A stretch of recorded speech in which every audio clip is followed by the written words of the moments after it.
I am going to welcome up Dr. Julia Wester, the Associate Director in Ecosystem Science and Policy at the University of Miami. Biscayne Bay, History, Advocacy, and Progress.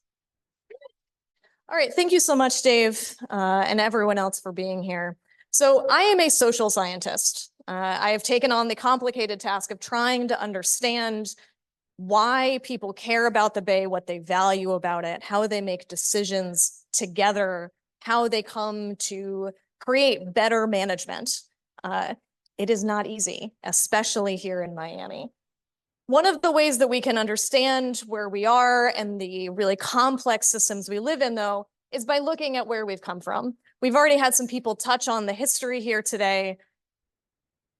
And one of the themes when we're looking at the history, in some of my work looking at a newspaper archive of historical coverage of Miami and Biscayne Bay, is one of struggle. Dating back to the 1920s, as soon as we had a population boom here, as soon as we started trying to build a major urban center next to a fragile estuary, we started to get into struggles. These struggles continue today as land becomes more scarce and as we realize the impacts of trying to build a large center right next to Biscayne Bay. As part of that, one of the ways that the struggle shows up is in what we do with all of the waste that people create when they live next to a fragile estuary. And I am sad to say that there are newspaper articles that date back to the 20s and 30s that could be written today. We have issues of sewage emerging in 1939, in 1946, in 1981, in 2010, in 2023, and 2024.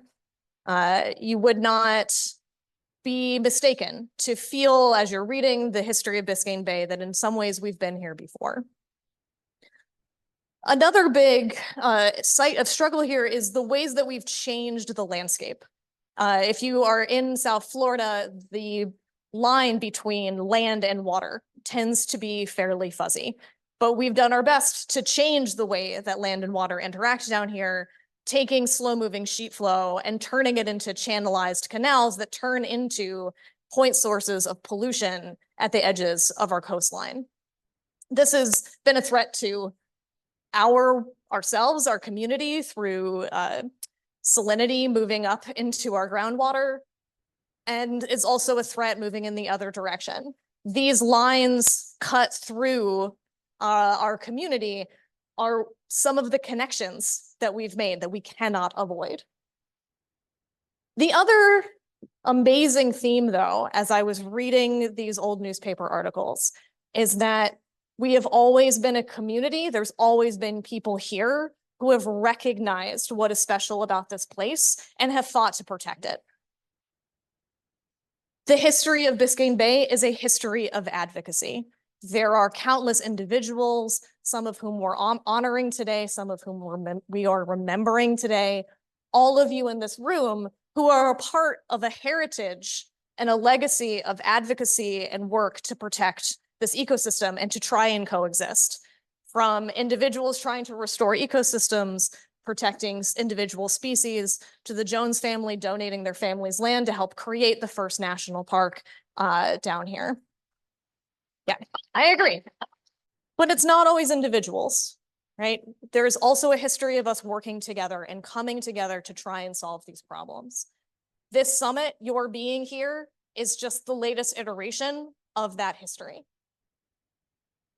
Sadly, the things that tend to bring us together are when we face our greatest challenges. So we have this is a newspaper article from 1962, and it's just about how excited developers are to dredge and fill South Biscayne Bay and turn it into like a community development.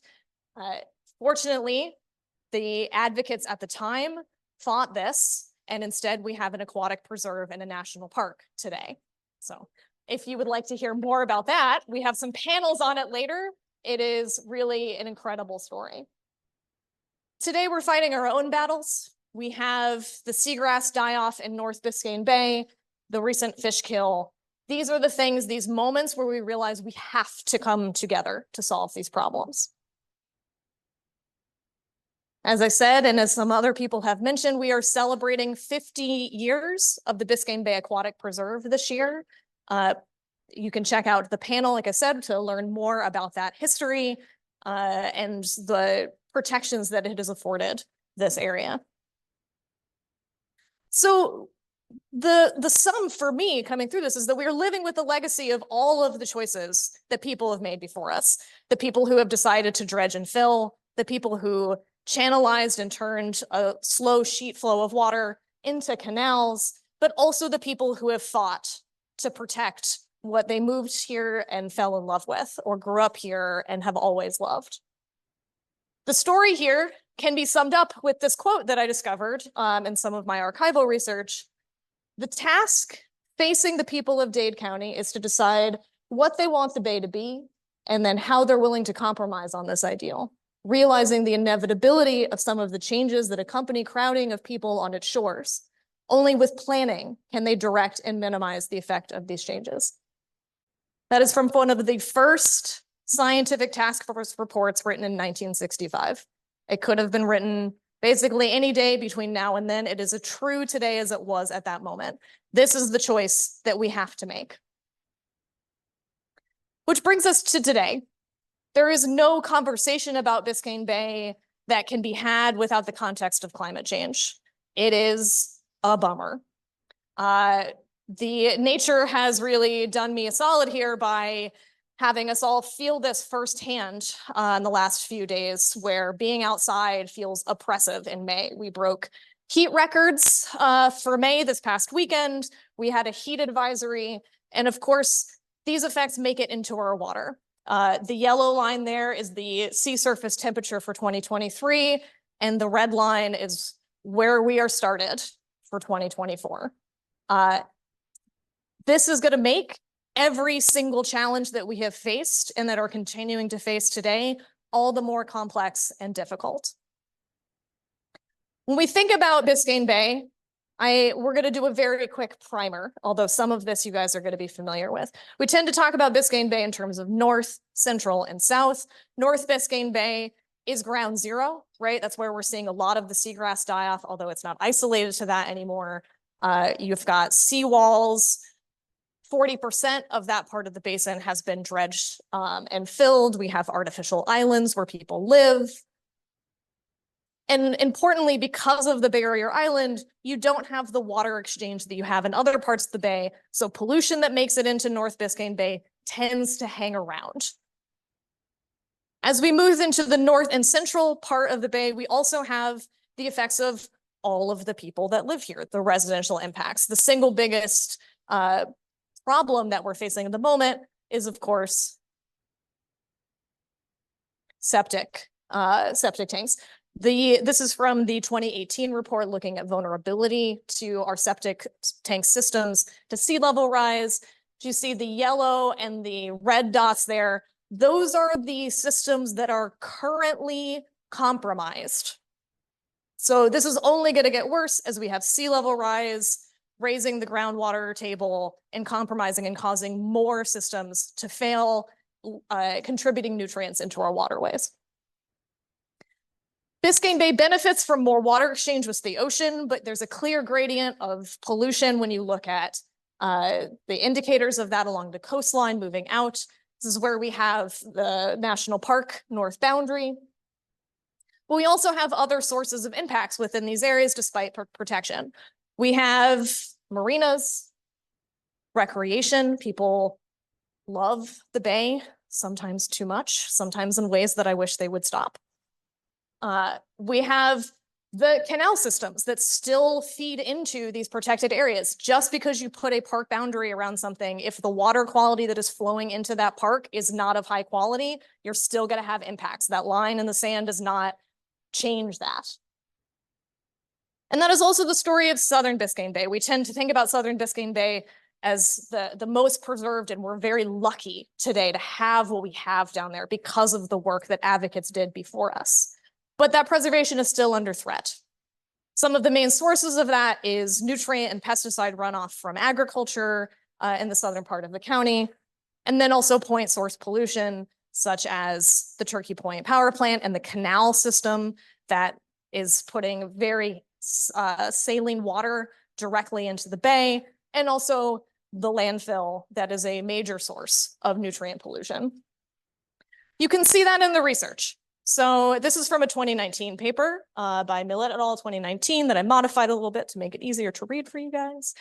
If you look on the far right-hand side, that's chlorophyll A. That's an indicator of photosynthesis, which is an indicator that you have more algae hanging out in the water column, which is a sign that we are having impacts in the bay.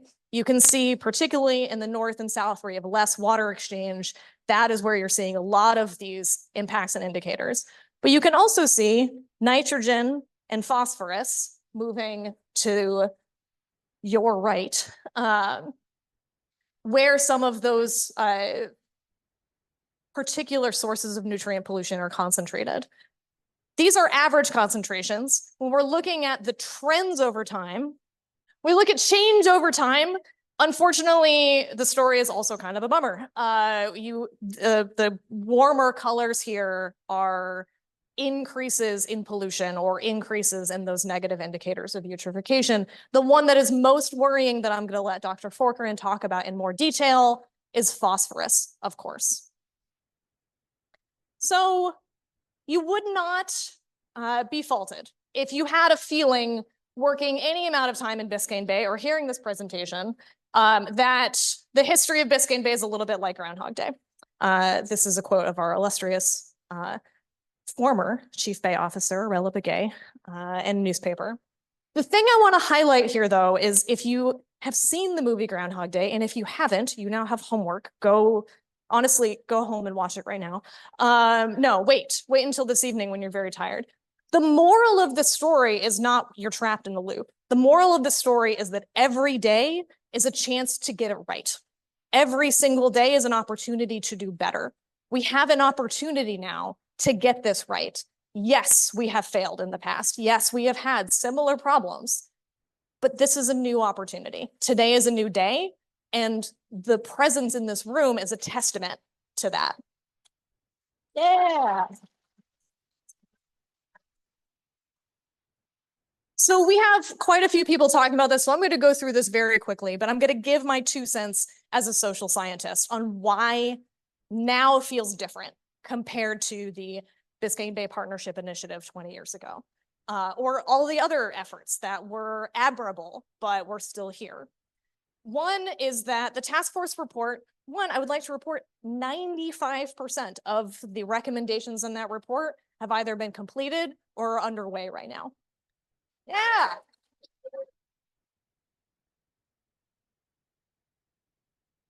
The other thing is a real focus on governance. Now, if you're not a social scientist, then sometimes people, I think, get a little bit frustrated with the idea of governance and the idea of having to have conversations and plans and frameworks and sit down and meet.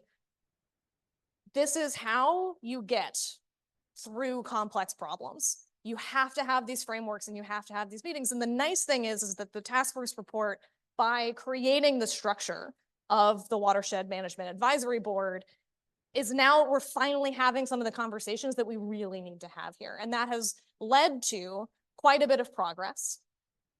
We've mentioned some of these already, but there's been quite a few positive policy changes. The many different actors here are innovating. We have targeted working groups that we're going to hear reports from later today. The county is testing new infrastructure and technology. Everybody's not necessarily in their own silo. We have structures for sharing data and sharing findings.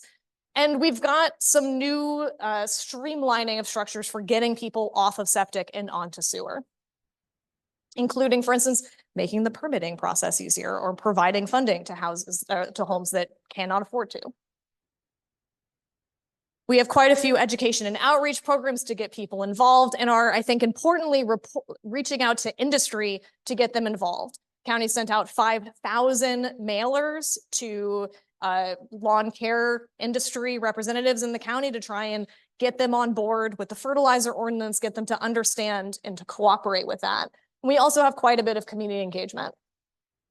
I also just want to note that this is everybody. We have people who are innovating and displaying leadership across many scales. We have municipalities like Cutler Bay who have bought and are restoring wetlands within their community. We have many municipalities investing in stormwater systems, investing in getting their community off of septic and onto sewer. We have our parks involved in restoration of key habitats and removal of invasives, and a list of community partners and community organizations working here that make me deeply proud, are myriad and too many to list, but make me proud to be a part of this community. Oh. So we're going to move on now to a conversation about science. Science is a critical part of the story here. We have to know what is happening. We have to understand cause and effect in order to make change. The thing that I would like to leave you all with in terms of my takeaways from this is, one, there is no part of this county or no action that takes place that is not connected to another part of it. We are connected by our history, both good and bad. We are connected by our geography, and we are connected by our fates. So we have a choice here, and we have an opportunity. And I will say, as a person who has been living here for a long time and studying this place for a long time, this moment feels different. It feels different to me. And the thing I want to ask of you is to think about that quote from 1965. What Dade County, the people of Dade County need to decide, and what do we want to plan for? What is the future we want to build together? Thank you all so much.